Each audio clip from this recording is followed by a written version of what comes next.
Magtatago ako sa ilalim ng kama ni Sonic para lokohin siya. Nakakapapagod talaga araw ko sa trabaho ngayon. Sige, ito na ang tamang oras. Maghahanda na ako at boom!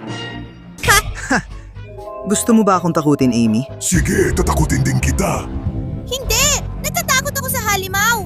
Tulong, pakiusap! Ha! Itong maskarang to ang pinakamagandang prank sa mundo. Pulis, pakiusap! May napakadelikadong halimaw sa bahay ko! Tulong! Bilis, mag-subscribe at i-like mo para dumating ang pulis. Ano? Hindi, wag ang pulis. Nakakainis. Ayokong mapahamak. Tigil, pulis ito. Kahit saan man naroon ang halimaw, tatapusin ko siya ng walang pag-aalinlangan. Ito na ang katapusan ko. Hindi. Hindi halimaw! Sabihin mong kawawa ka o tatapusin na kita ngayon. Oo, malungkot ako. Kawawa ako at kakilakilabot ako. Huwag mo akong saktan. Nabiktima ka ng prank? Confetti gun lang ito. Nakakainis. Napaniwala nila ako. I-comment kung anong ganti ang dapat kong gawin.